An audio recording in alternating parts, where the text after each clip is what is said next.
نبی صلی اللہ علیہ وسلم نے فرمایا کہ لیلۃ القدر میں یہ دعا زیادہ پڑھا کرو، اللہم انک عفو تحب العفو فاعف عنا۔ اے اللہ تو معافی کو پسند کرتا ہے، سراپا معافی ہے، بس تو ہمیں معاف کر دے۔ قرآن میں دو جگہ اللہ نے لیلۃ القدر کی فضیلت بیان کی، ایک سورہ دخان میں اور ایک سورہ قدر میں۔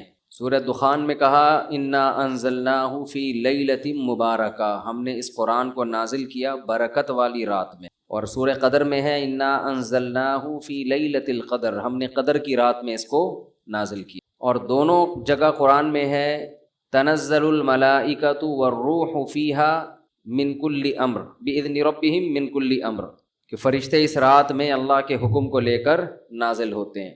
اور سورہ دخان میں کہا فیہا یفرق کل امر حکیم، ہر حکمت والے فیصلے اس رات میں کیے جاتے ہیں۔ تو یہ سب لیلۃ القدر کے بارے میں ہے، اس کو لوگ شب برات پر لے جاتے ہیں۔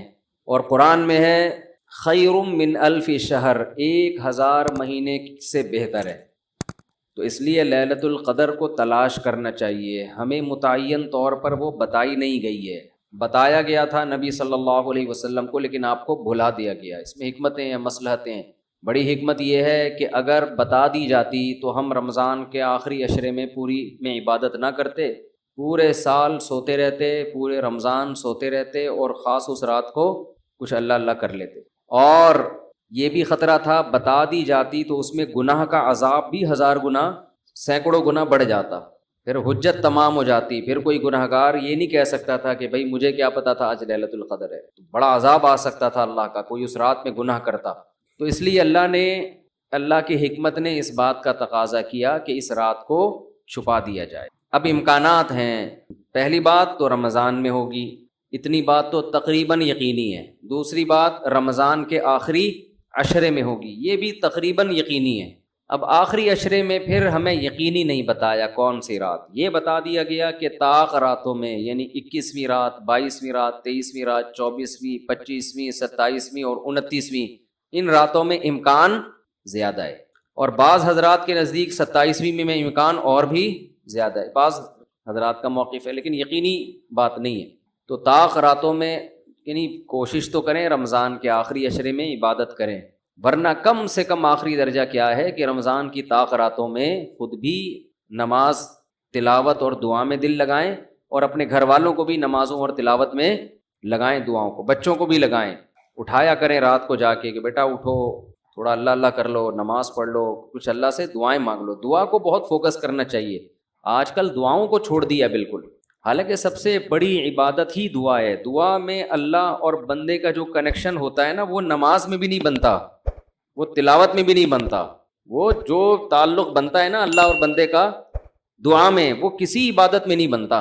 تلاوت کا مطلب تو یہ کہ اللہ آپ سے کیا کہہ رہا ہے وہ سن لیں آپ، اس میں تو یہ فائدہ ہوتا ہے، لیکن دعا میں تو آپ اللہ سے تعلق بڑھاتے ہیں نا، آپ اللہ سے مانگتے ہیں۔ تو اس لیے ان راتوں میں خوب گڑ گڑا کے لمبی لمبی دعائیں مانگنے کا معمول بنائیں۔ اعتکاف والے ساتھی بھی بیٹھ جائے کریں اکیلے میں، کہیں کچھ کر لیں، اللہ اللہ سب کچھ مانگ لیں، یہ سوچ کر کہ جو مانگیں گے اللہ ہمیں وہ دے گا۔ جب انسان مانگتا ہے نا پتہ نہیں ملے گا نہ ملے، تو پھر ملتا نہیں ہے۔ اللہ کہتا ہے جب تیرا میرے بارے میں یہ نظریہ ہے کہ میں دیتا ہی نہیں ہوں، تو پھر مانگتا رہے بیٹھ کے، میں نہیں دوں گا۔ اللہ میں استغنا بہت ہے، اللہ کا معاملہ یہ ہے کہ اللہ میں استغنا بہت ہے۔ اللہ کے سامنے جھکو گے تو وہ چھپڑ پھاڑ کے دے گا، تھوڑی سی بھی اکڑ دکھاؤ گے تو پھر اللہ کا کچھ نہیں بگاڑ سکتے، پھر خود ہی رلتے رہو گے، ساری زندگی برباد ہوتے رہو گے۔ جیسے نبی صلی اللہ علیہ وسلم نے ایک بوڑھے کو بخار میں دیکھا، فرمایا کہ طہور، یہ بخار تمہارے گناہوں کو معاف کرے گا، خیر برکت کا ذریعہ ہے۔ وہ بیچارہ کہیں غصے میں تھا، اس نے کہا یہ ایک بڈھے کو تنگ کرنے کے لیے آیا ہے۔ آپ نے فرمایا اب ایسا ہی ہوگا، یہ گناہوں کی معافی کا ذریعہ اب نہیں بنے گا۔ تو دعا میں مانگیں یہ سوچ کر کے یقینی طور پر اللہ میری دعا کو قبول کرے گا، اور بار بار مانگتے رہیں۔ مانگیں کیا، یہ بڑی پرابلم ہے، یہ بڑا مسلمان کے ساتھ مسئلہ ہے۔ بھائی بڑی بڑی چیزیں مانگیں اللہ تعالیٰ سے۔ سب سے بنیادی ضرورت ہماری کیا ہے؟ فَمَنْ زُحْزِحَ عَنِ النَّارِ وَأُدْخِلَ الْجَنَّةَ فَقَدْ فَازَ، جسے جہنم کی آگ سے بچا لیا گیا اور جنت میں داخل کر دیا گیا، وہ ہے اصل کامیاب۔ یہ مانگو اللہ تعالیٰ سے، اے اللہ مجھے جنت مانگنے کا مطلب پتہ ہے کیا ہوتا ہے؟ یہ نہیں ہوتا کہ میں انہی بدماشیوں میں رہوں لیکن آخرت میں مجھے معاف کر کے جنت میں داخل کر دینا، یہ قطعاً مطلب نہیں ہے۔ جنت مانگنے کا مطلب یہ ہے کہ اے اللہ وہ کاموں کی توفیق دے دے جن کی وجہ سے جنت ملتی ہے۔ یہ تو بہت کفر ہے ایک طرح کا کہ میں رہوں ایسے ہی، اور یہ تو گویا اللہ کی آیات کا مذاق اڑانے والی بات ہو گئی۔ تو ہدایت مانگے، ہدایت، سیدھا راستہ، ایسا راستہ کہ جس پہ چل کے کیا ملتی ہے؟ جنت، اس راستے پہ چلا دے، یہ سب سے زیادہ مانگا کریں۔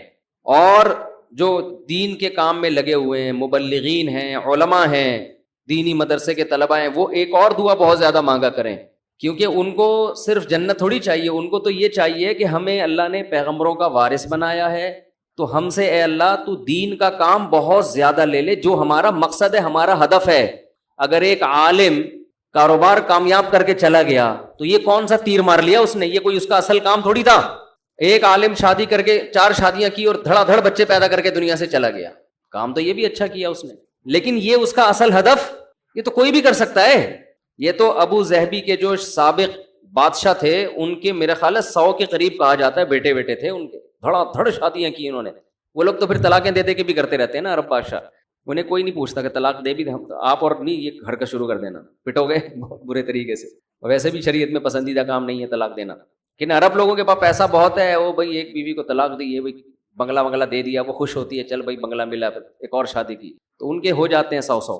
تو عالم کا اصل کام کیا ہے؟ اللہ اس سے دین کا کام لے لے۔ جیسے پیغمبروں کو دنیا میں بھیجا گیا دین کی خدمت کے لیے، وہ اگر وہی نہ کریں تو پھر ان کا مقام اور مرتبہ ہے؟ ظاہر ہے ان کا مقام کس لیے؟ دین کی خدمت۔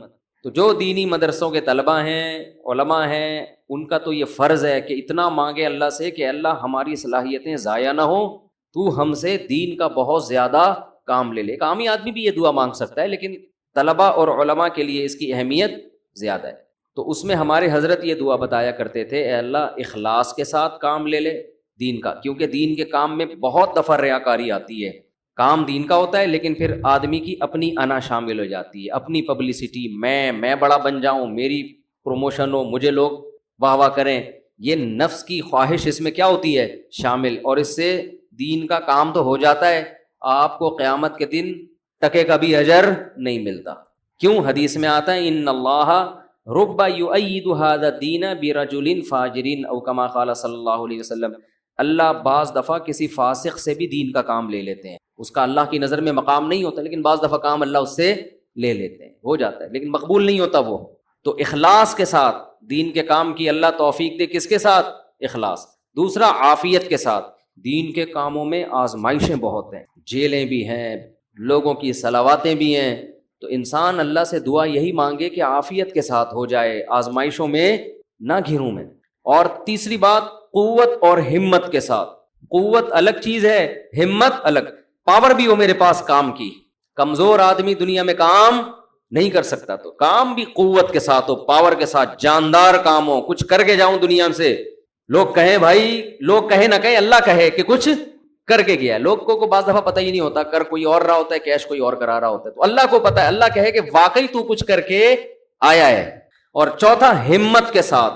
طاقت ہوتی ہے، بہت سے طاقتور ہم نے دیکھے ہیں سستی کی وجہ سے کام نہیں کر رہے ہوتے، پوستیوں کی طرح پڑے رہتے ہیں۔ وہ پاور بھی ہوتی ہے، بولنے کی طاقت، چلنے کی طاقت، دوڑنے کی طاقت، لیکن کیا ہر دوڑنے والا دوڑتا بھی ہے؟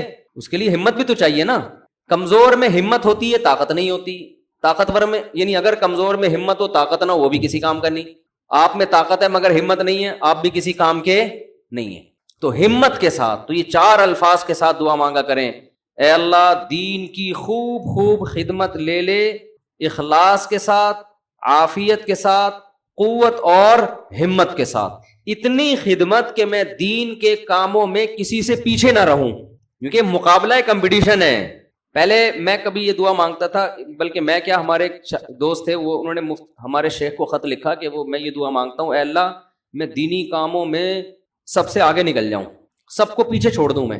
حضرت نے فرمایا یہ سب کو پیچھے چھوڑنے والی دعا ٹھیک نہیں ہے، وہ کہیں گے ہمیں کیوں دعا میں ہرا رہا ہے، تو اپنے لیے مانگنا۔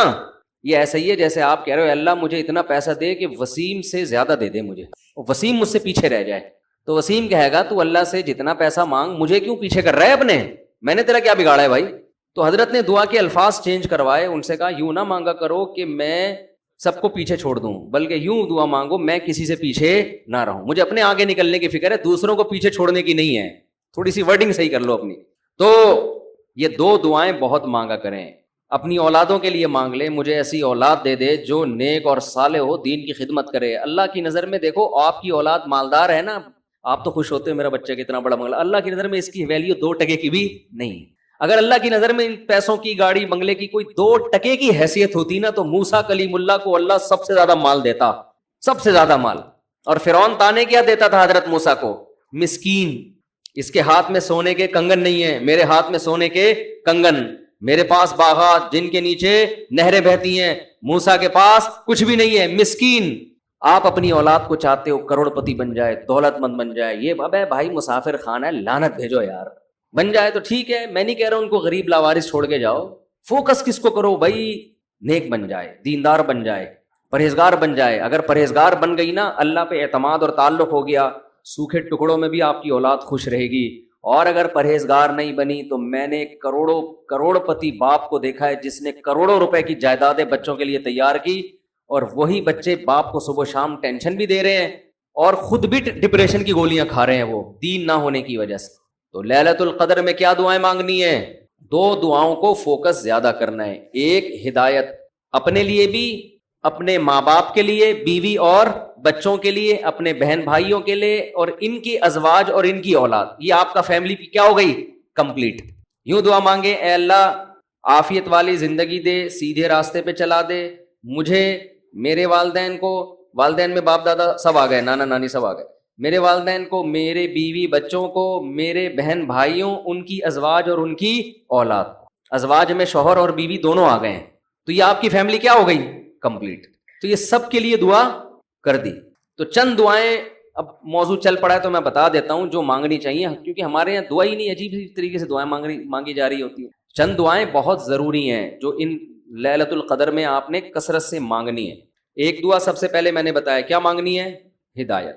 بلکہ اس سے بھی پہلے اپنے گناہوں کی مغفرت، کیونکہ گناہ دعا کی قبولیت میں آڑ بنتے ہیں. اللہ کہتے ہیں تو میری تو کچھ بھی نہیں مانتا اور اپنی مجھ سے منوا رہا ہے، میں جب تجھے آزمائش میں ڈالتا ہوں تو کچھ بھی نہیں کرتا. تو پہلے اللہ سے معذرت کریں، معافی مانگے، جو میرے گناہ ہو چکے معافی چاہتا ہوں، میں اقرار کرتا ہوں میں غلط ہوں، تو میرے گناہوں کو کیا کر دے؟ معاف. یہ بار بار مانگے اللہ سے. یہی ہے انک عفو تحب العفو فاعف عنا. اور دل میں نیت کریں اللہ میں تجھ سے وعدہ کرتا ہوں آئندہ میں گناہ نہیں کروں گا. شیطان ایسے موقع پہ کہے گا ابے تو کر لے گا، تو کیوں جھوٹے وعدے کر رہا ہے؟ تو شیطان کو بولے تو اور میں جانوں اللہ جانے تجھے کباب میں ہڈی بن کے تجھے کیا تکلیف ہو رہی ہے. یہ شیطان نا ایسے موقع پہ یہ کرواتا ہے تاکہ منہ سے بات بھی اچھی نہ نکالو آپ.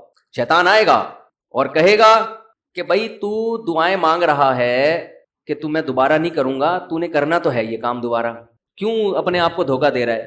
تو آپ شیطان سے کیا بولو، بھائی میرا معاملہ اللہ کا معاملہ، تیرے کو بیچ میں تکلیف کیا ہو رہی ہے؟ جیسے میں جب شادی کر رہا تھا تو لوگ محلے والے کہہ رہے تھے مفتی صاحب کو کیا ہو گیا، پھر تیسری شادی کر رہے ہیں. تو ایک صاحب نے کہا بھائی اپنے خرچے پہ کر رہے ہیں، لڑکی کے ابا راضی ہیں، تو آپ کو تکلیف کیا ہو رہی ہے؟ ان کے گھر والوں کو ہو تو سمجھ میں آتا ہے. تو یہی بات شیطان کو سمجھا دیا کرے. صحیح ہے، یہ وسوسے ڈالتا ہے شیطان عمل سے روکنے کے لیے. تو بھائی جب بعد میں خدا نخواستہ ہو گیا تو دوبارہ توبہ کر لیں گے. اب یہ تھوڑی کہ اگر ہونے کا خطرہ ہے تو ہم کوئی اچھا کام ہی نہ کریں، باقی اچھے عمل بھی چھوڑ دیں اس چکر میں کہ ہم سے تو گناہ ہو جاتا ہے تو اب ہم کیا، ہمیں کیا بھائی، ہو جاتا ہے تو جب ہوگا تو دیکھا جائے گا، ابھی تو نہیں ہو رہا نا، ابھی تو جذبہ ہے نہیں کریں گے بس. تو پہلے کیا کرنا ہے؟ گناہوں سے توبہ، اس کے بعد ہدایت کی دعا. سب سے بڑی ضرورت کیا ہے؟ سیدھے راستے پر چلنے کی توفیق. اس میں اپنے لیے، بیوی بچوں کے لیے، اپنے والدین اور بہن بھائی اور ان کی ازواج اور اولاد، یہ پورا بڑے بڑے رشتے کور ہو گئے اس میں، ٹھیک ہے نا. پھر تیسرے نمبر پر دین کی خدمت کی دعا کہ اللہ ہم سے دین کا بہت کام لے لے، کیونکہ علماء کے لیے تو سب سے بڑا کی فضیلت ہی یہی ہے کہ اللہ ان سے دین کی خدمت لے لے. وہ دنیا میں کاروبار کے لیے نہیں ہے، شادیوں کے تو ایک ضمنی چیز ہے، اس کے لیے شادیوں کو پروموٹ کرنے کے لیے ضرور ہے کیونکہ وہ بھی دین کا ایک حصہ ہے. تبھی ہمارے حضرت مفتی رشید احمد صاحب کہتے تھے علماء کو خود شادیاں نہ کرو، لوگوں کو ترغیب دو. لوگ کہتے تھے حضرت جب ترغیب کیسے دیں جب خود نہیں کرے گا؟ خود کرو گے تو دین کے کام کے قابل نہیں رہو گے. اتنے جھگڑے ہوں گے نا کہ بس اسی کام کے رہ جاؤ گے اور کسی کام کے نہیں رہو گے. البتہ یہ سنت ہے ضروری، تو لوگوں کو ترغیب دو، لیکن وہی بات ہے کہ ایسے ترغیب دیں لوگ کہیں گے خود کر نہیں رہا. تو اس لیے ہم نے کہا کہ آدھی بات آپ کی لیں گے، آدھی ہم اپنی لیں گے. ہم نے حضرت کی آدھی بات لی کہ لوگوں کو ترغیب دو، دوسری جو تھی نا خود نہیں کرو، یہ والی نہیں لی ہم نے. ٹھیک ہے نا، خود بھی کریں گے. ٹھیک ہے. تو دوسری دعا کیا کرنی ہے؟ اے اللہ دین کا کام مجھ سے بہت زیادہ لے لے. تاجر ہے وہ بھی دعا کر سکتے ہیں، دین کا کام لے لے، اللہ اس کے مال سے مدارس بنوا دے، مسجدیں بنوا دے، یتیم خانے کھلوا دے، تو کتنی بڑی بات ہے. چوتھی دعا عافیت کی. یہ نہ مانگا کرے اللہ مجھے مال و دولت دے دے، اے اللہ میری تنخواہ 2 کروڑ کروا دے. اس طرح کی دعائیں یہ جزیات ہیں، ہدف کو فوکس کرنا چاہیے. اللہم انی اسألک العفو والعافیہ، معافی چاہتا ہوں، عافیت والی زندگی، ٹینشنوں سے پاک زندگی چاہیے. اب وہ اللہ کی مرضی ہے، پیسہ دے کے ٹینشن سے پاک کر دے یا بغیر پیسے کے آپ کو ٹینشن فری بنا دے. عافیت چاہیے مجھے. فی الدین والدنیا والآخرہ، دین میں بھی عافیت، میرا دین بھی مصیبتوں سے محفوظ رہے، میری دنیا بھی اور آخرت بھی. وفی اہلی و مالی، میرے گھر بار بھی پریشانیوں سے محفوظ رہے، بیوی بچے بھی. و مالی، اور میرا مال بھی مصیبتوں سے محفوظ رہے. مالوں پہ ہلاکتیں آ جاتی ہیں، فیکٹریوں کو آگ لگ جاتی ہے. تو یہ بڑی جامع دعا ہے، سمجھتے ہو؟ اس کے بعد ایک دعا اللہ سے اور مانگ لو. شادی شدہ آدمی کے لیے گھر ایک بڑی ٹینشن ہوتا ہے نا. وہ کہہ سکتا ہے کہ میں اللہ سے مصیبت سے پناہ مانگ رہا ہوں، تو مصیبتیں تو میں نے گھر میں خود پالی ہوئی ہیں. شادی شدہ لوگ، بعض لوگوں کی یہ رائے ہوتی ہے. تو یوں دعا مانگو، ربنا ہب لنا من ازواجنا وذریاتنا قرۃ اعین، اے اللہ ہمیں ہماری ازواج یعنی بیویوں اور اولاد کی طرف سے آنکھوں کی ٹھنڈک. یہ دعا عورت بھی مانگ سکتی ہے کیونکہ زوج کا لفظ بیوی پر بھی اور شوہر پر بھی. آنکھوں کی ٹھنڈک دے، ان کو ہماری آنکھوں کی ٹھنڈک بنا دے. جب ہم گھر آئیں تو خوشی ہو، میری وائف بیٹھی ہوئی ہے ماشاءاللہ، میرے بچے بیٹھے ہوئے، خوشی ہو. یہ نہ ہو کہ جب گھر آئے تو پتہ چلا بیگم میکے گئی ہوئی ہے تو خوشی سے پاگل ہو جائے آدمی، جیسے کہ آج کل ہو رہا ہے. وہ ٹک ٹاک پہ آتے تھے نا پہلے، اب تو پتہ نہیں موقع ہی نہیں ملتا دیکھنے کا. وہ ایک آدمی کا دکھایا، اس کی بیوی میکے جا رہی ہے تو وہ بڑا پریشان نہ کہ یار جا رہی ہے، افسوس ہوا، اور ادھر منہ کر کے خوشی سے ناچ رہا ہے. ٹھیک ہے نا. تو یہ کنڈیشن نہ ہو. اے اللہ ہمارے گھر والوں کو اور اولاد کو ہمارے لیے آنکھوں کی ٹھنڈک. آنکھوں کی ٹھنڈک کا یہاں مطلب یہ ہے کہ ان کو نیک بنا دے. ان کو کیا بنا دے؟ نیک، شریف، شرفا. نماز روزے میں لگے ہوئے ہوں، گھر جاؤ تلاوت کا ماحول ہو، دعاؤں میں لگے ہوئے ہوں، تلاوت کر رہے ہوں. تو جس کی فطرت صحیح ہو اسے یہ عمل دیکھ کر اس کی آنکھیں کیا ہو جاتی ہیں؟ ٹھنڈی. اور اگر آپ گھر میں گئے، بیگم صاحبہ ڈرامہ دیکھ رہی ہیں، سین چل رہا ہے بڑا ٹائٹ قسم کا نا، اور بچے بھی پب جی پہ لگے ہوئے ہیں، فلمیں دیکھ رہے ہیں، میوزک سن رہے ہیں، خدا کی قسم اس سے آپ کی آنکھیں ٹھنڈی نہیں ہو. میں لوگوں سے کہتا ہوں اپنی بچی کو اسکارف پہناؤ، پراپر ڈریس پہناؤ، پھر دیکھو کتنی پیاری لگے گی آپ کو. اور آپ اس اسکارف جو ہے نا، اور اسکرٹ پہنا دو، سلیو لیس کپڑے پہنا دو، آپ کو وہ آنکھوں کی ٹھنڈک نہیں لگے گی. گھر کا ماحول دینی ہو، طہارت کا، نماز کا، تلاوت کا، معمولات کا. تبلیغ والے کروا دیتے ہیں، اپنی عورتوں کو تبلیغ میں وقت لگواؤ گے تو گھر میں یہ معمولات شروع ہو جائیں گے. تبلیغ میں بڑی جان ہے. بڑے بڑے لوگوں کو میں نے دیکھا ہے، بیگم کنٹرول میں تھی، تبلیغ میں لے گئے، صحیح ہو گئی، وہ گھر کا ماحول بن گیا. اور گھر کا ماحول عورت سے بنتا ہے، آدمی سے نہیں بنتا. تو آنکھوں کی ٹھنڈک بنا دے. وَجَعَلْنَا لِلْمُتَّقِينَ اماما، یہ اسی کی تفسیر ہے. اور ہمیں پرہیزگاروں کا امام بنا. یہ مطلب نہیں کہ اگلے الیکشن میں ہم جیت جائیں. پرہیزگاروں کا امام کا مطلب امام تو ہم ہیں ہی، ہمارے ماتحتوں کو پرہیزگار کر دے، اچھے لوگوں کے سربراہ ہوں ہم. تو بیوی بچے آپ کے ماتحت ہوتے ہیں نا، تو ہمیں ان کو کیا بنا دے؟ تو پرہیزگار بنا دے. تو یہ دعا بھی بہت امپورٹنٹ ہے. اللہ نے نیک لوگوں کی صفات میں یہ دعا بھی بیان کی ہے کہ وہ ہم سے یوں دعا مانگتے ہیں. اور 2 دعائیں اور جلدی سے بتا دوں، یہ ٹاپک نہیں تھا، لمبا ہوتا جا رہا ہے مسلسل، اس پہ میں مستقل انشاءاللہ بیان کروں گا. 2 دعائیں اور لیلۃ القدر میں، اور ویسے بھی معمول بنائیں. ایک دعا یہ کہ جہنم کی آگ سے خلاصی. بار بار قرآن یہ بیان کرتا ہے جنت کی طلب اور جہنم کی آگ سے خلاصی. قرآن بار بار کہتا ہے ہمارے نیک بندوں کے دل میں جنت کی اتنی لالچ ہے کہ راتوں کو اٹھ اٹھ کے اللہ کو پکارتے ہیں کہ اللہ ہمیں اس جنت کا وارث بنا دے، محروم نہ کرنا اس جنت سے. جن کا آخرت پر ایمان نہیں ہے نا، انہوں نے جنت کو دوسرے درجے پہ رکھا ہوا ہے. میں بھی ہو سکتا ہے جنت ہو، مل جائے تو ٹھیک ہے، اس طرح سے مانگ رہے ہوتے ہیں. آپ مجھے بتاؤ، دنیا میں آپ کو کوئی ایسا پیکج دیا جائے کہ یہ کر لو تو تمہیں پھر اس کے بدلے میں یہ ملے گا، اس میں 1000 گز کا بنگلہ ملے گا، اور ایسا بنگلہ ہوگا، کروڑوں روپے کا بنگلہ ہوگا، اس میں پھر تمہاری بڑی اچھی شادی ہو جائے گی، بہت خوبصورت بیوی ملے گی تمہیں، اور اس میں تمہاری خوراک ایسی ہوگی، تمہاری جوانی 100 سال تک رہے گی، ہے بھائی، اور تمہیں جناب کروڑوں کروڑوں روپے کی گاڑیاں ملیں گی. یعنی جنت کے 10ویں حصے کی بات اگر ہم سے کی جائے دنیا میں تو میرا خیال ہے سارا دن اس کی تلاش اور طلب کے علاوہ ہمارا کوئی کام نہیں ہوگا، کیونکہ یقین ہے نا اس دنیا کو دیکھا ہوا ہے، آخرت کو دیکھا نہیں ہے۔ تو اللہ تعالیٰ کہتے ہیں کہ ہمارے نیک بندے راتوں کو اٹھ کے اللہ سے کیا مانگتے ہیں؟ جنت، کہ اللہ ربنا وآتنا ما وعدتنا علی رسولک، اے اللہ تو نے پیغمبروں کی زبان سے جس جنت کا ہم سے وعدہ کیا ہے وہ اس وعدے سے ہمیں محروم نہ کرنا، وہ دینا ہمیں جنت، ہم محتاج ہیں اس کے، وہ بڑی دلنشین جنت ہے، ایسا نہ ہو کہ نیک لوگ اس میں جا رہے ہوں اور ہمیں اس سے روک دیا جائے، اس وقت یہ منظر قہر بن کے گرے گا آپ کے اوپر، یہ بہت بڑی ٹینشن ہوگی۔ اور جہنم کی آگ سے پناہ، ربنا صرف عنا عذاب جہنم، جہنم کی آگ کو ہم سے دور کر دے۔ تو یہ چند دعائیں ہیں جو مانگا کریں پابندی کے ساتھ، سمجھتے ہو کہ نہیں سمجھتے؟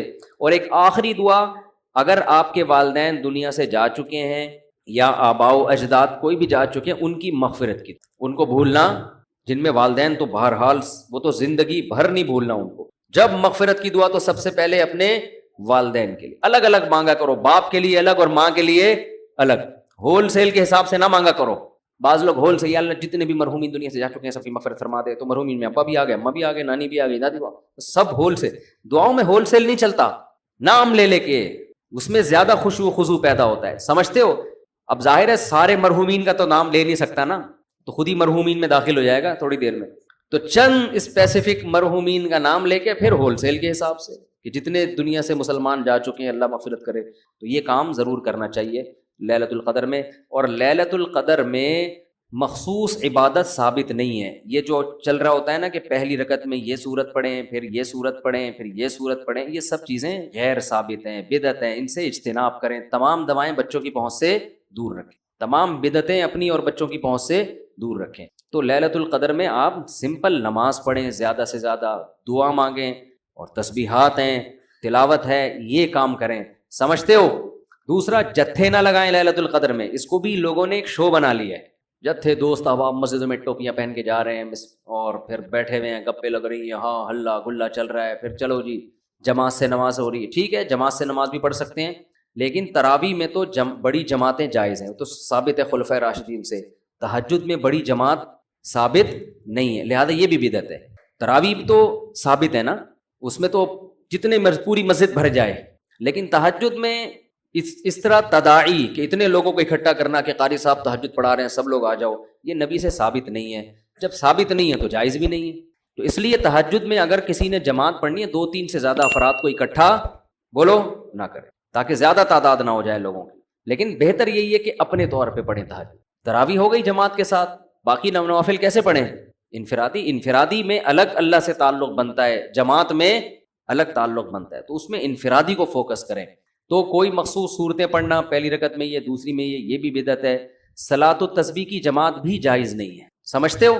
صلاۃ التسبیح انفرادی طور پر تھوڑا سا اختلافی مسئلہ ہے، جمہور علماء کے نزدیک سنت ہے، بعض کچھ علماء ایسے بھی گزرے ہیں جو صلاۃ التسبیح کو نہیں سنت مانتے، وجہ اس کی یہ ہے کہ وہ کہتے ہیں اس بارے میں کوئی بھی صحیح حدیث موجود نہیں ہے، لیکن چونکہ روایات کی کثرت ہے اور کثرت سے جب روایات ہوتی ہیں تو درجہ حسن تک حدیث پہنچ جاتی ہے، اس بیس پر بہت سے علماء کی رائے یہی ہے کہ پڑھ لینی چاہیے۔ جو اختلافی مسئلہ ہو اس میں اگر کوئی بھی رائے رکھتا ہے تو اس میں شدت جائز نہیں ہے، سمجھتے ہو کہ نہیں سمجھتے؟